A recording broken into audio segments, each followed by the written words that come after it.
Are these self-care routines actually helping us, or are they making us broke? Today's topic is on self-care. I'm not just going to be talking about the bubble baths, the face mask, the self-care Sundays. No, we're going to be diving into the deeper side of self-care and sometimes even the darker side. Self-care has been defined as the process of establishing behaviors to ensure holistic well-being of oneself, to promote health and actively manage illness when it occurs. Individuals engage in some form of self-care daily with food choices, exercise, sleep, and hygiene. Now, it's not just about self-care, it's actually about money. The self-care industry is actually worth $450 billion.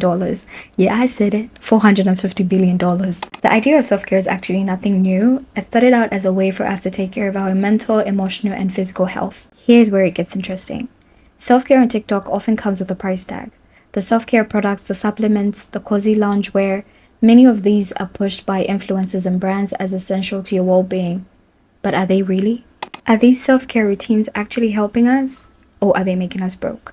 I did a whole video on consumerism. If you haven't seen it, please watch it. We talk about what consumerism is and how it's affecting us.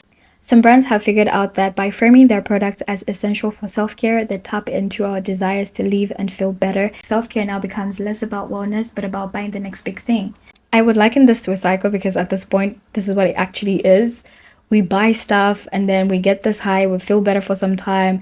And then once that high comes to an end, we're encouraged to buy more things. This cycle keeps us spending and keeps the economy running, but at what cost to our wallets? Some time ago, there was a creator that actually addressed the maintenance week that was trending on TikTok for a lot of young, impressionable girls in Zambia. And it's very imperative for people to understand that life is full of stages.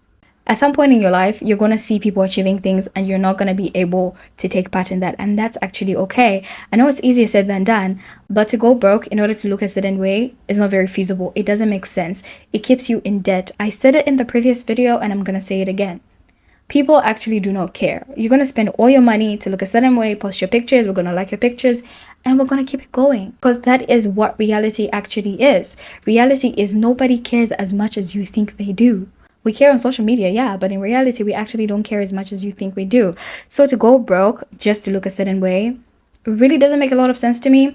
And I hope a lot of people can unlearn that way of thinking. You don't need the latest gadgets. You don't need the latest skincare products. You really don't. I have the simplest skincare routine. Like, you could argue and say my skin isn't perfect, but I know I got makeup on, but you don't see any bumps on my face. I keep my skincare routine very simple, very demure, very cutesy. And I think that has helped me achieve good skin. There was a time I used to buy so many skincare products. Of course, not the latest ones. When it comes to skincare, I really don't care.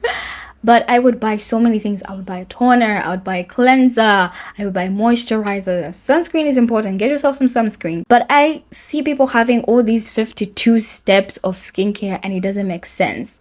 I just have castor oil, tea tree oil. I mix them together. I cleanse my face, then apply these two products. And that is it. That is my simple skincare routine. I started adding some collagen. I don't even use it as much. And some sunscreen when I'm going out. That's pretty much it. I would also like to add that there's absolutely nothing wrong with wanting to have all these things if you can afford them. If you can afford them, you have the money to buy them. Again, it's not very smart because you could actually save for something else. But let's just say, hypothetically speaking, you have the money. It is okay to indulge in whatever things you want to indulge in. But if you don't have the money and you see other people affording these things, trips, skincare products, and you can't, that is okay. That's where you are in life right now. I wish young girls growing up could allow themselves to just go through the process. You're still young. You're gonna get there one day. It's okay. Okay? It's okay. It's not just about money. Being constantly bombarded with these trends can make us feel inadequate, a fear of missing out, feeling like we're not doing anything with our lives. If you can't afford the latest beauty product on the market, you feel inadequate looking at people being able to afford these things. You feel like your life is worthless. I've been there. Some of you have been there. And that is exactly what capitalism thrives on. It thrives on our feeling of inadequacy. It thrives on us buying the latest product just so we can feel like we belong. Some companies actually capitalize on that, and they make products tailored to that inadequacy so that when you buy this thing, you feel like you belong. But remember, every time you're about to purchase something, think of the hedonic treadmill. Think whether or not you need this product. Think whether or not this product is driving you into debt. Think whether or not it's really worth the hype. Now, what is the solution? because to every problem, we must have a solution. What is self-care to you? Does it cost money? Does it drive you into debt? I think true self-care shouldn't really drive you to any extremes. It could cost some money, but not enough to drive you broke. True self-care should be about prioritizing yourself, your mental and physical care, and also finding joy in the simplest of things that don't have to cost you a fortune. Let's take back self-care from the clutches of consumerism and capitalism. Remember that true self-care does not come with a price tag. If you enjoyed this video, please make sure to like and subscribe and join the growing family. I will see you guys in the next one. Bye.